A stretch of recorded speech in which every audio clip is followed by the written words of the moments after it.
ก็9 บวกនឹង6ចែកនឹង2ដកនឹង7គុណនឹង0អញ្ចឹងអ្នកទាំងអស់គ្នាឃើញខាងក្រោយនេះទេគឺគុណនឹង0អញ្ចឹងប្រកាសជាចម្លើយគឺ0នេះមែនអត់អញ្ចឹងបើឡើយបើចង់ដឹងច្បាស់ថាឃើញ0ឬក៏មិនឃើញ0ជំរាបសួរអ្នកទាំងអស់គ្នាថ្ងៃនេះខ្ញុំនឹងចែករំលែកអំពីរបៀបធ្វើប្រមាណវិធីចម្រុះចាឥឡូវសូមទស្សនាទាំងអស់គ្នាចាប្រមាណវិធីចម្រុះក៏9 បូកនឹង6ចែកនឹង2ដកនឹង7គុណនឹង0អញ្ចឹងអ្នកទាំងអស់គ្នាឃើញខាងក្រោយនេះទេគឺគុណនឹង0អញ្ចឹងប្រកាសជាចម្លើយគឺ0នេះមែនអត់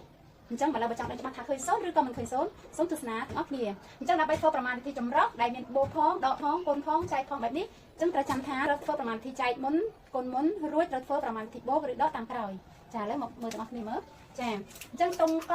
មើលណានេះមានបូកផងមានដកផងមានចែកផងមានគុណមុនមានគុណផង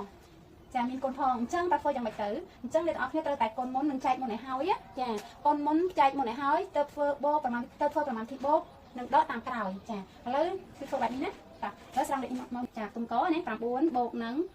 6ចែកនឹង2ដកនឹង7គុណនឹង0ចាដើម្បីធ្វើប្រមាណវិធីចម្រុះអ្នកទាំងអស់គ្នាត្រូវតែចែកហើយនឹងគុណមុនឲ្យហើយបន្ទាប់មកទៅបូកឬក៏ដកតាមក្រោយណានេះគឺអ្វីដែលត្រូវចងចាំតាអញ្ចឹង6ចែកនឹង2ឲ្យហើយណាបន្ទាប់មក7គុណនឹង0ឲ្យហើយដែរ9បូកនេះគឺដាក់មកវិញដដែលណា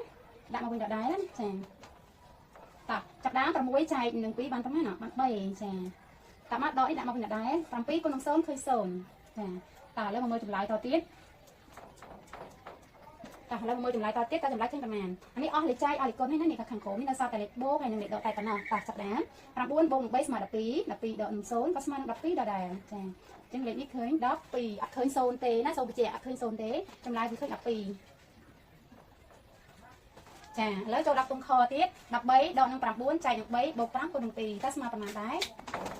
តោះ13ដកនឹង9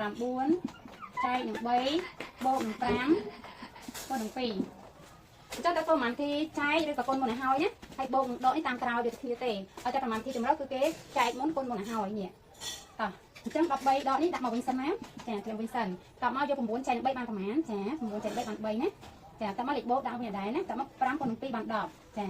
ហើយមកតទៀតនេះអស់ប្រមាណទីគុណចែកហើយនៅតែបូកហើយនឹងដកទេចាដល់នេះចាប់ដើមធ្វើប្រមាណទីធម្មតាណានេះ13ដកនឹង3ស្មើនឹង10ដាក់បូក10ស្មើនឹង20ចាពីចម្លើយស្មើ20ណាអូខេតោះឥឡូវមើលតុងគោទៀត6គុណនឹង3បូកនឹង35ចែកនឹង5តោះឥឡូវចាប់ដើមធ្វើលេខនេះវិញណាលេខនេះមានគុណមានបូកមានចែកចាប៉ុន្តែបូកនេះគឺគេអត់ទាន់ធ្វើទេចាគឺគេធ្វើលេខគុណមុនហើយនឹងចែកមុនចាបន្ទាប់មកបានបូកតាមក្រោយណាប្រហែលទីបូកតាមក្រោយតោះឥឡូវយកមកគុណមុនណា6 3ដង18ចាបូកនេះដាក់វិញដដែលមកចា35គឺចែកនឹង5 35ចែកនឹង5បាន7ចាអញ្ចឹងចុងក្រោយគេគឺធ្វើប្រហែលទីបូកណាចុងក្រោយគេធ្វើប្រហែលទីបូកនេះ15បូកនឹង7ស្មើនឹង25ចាអញ្ចឹងចម្លើយស្មើនឹង25តាហើយនៅមកតុងទៀតតុងខ10ដក6ចែក2គុណ2បូក1ចាលេខនេះមានដកចែកគុណបូកអញ្ចឹងត្រូវធ្វើប្រមាណវិធី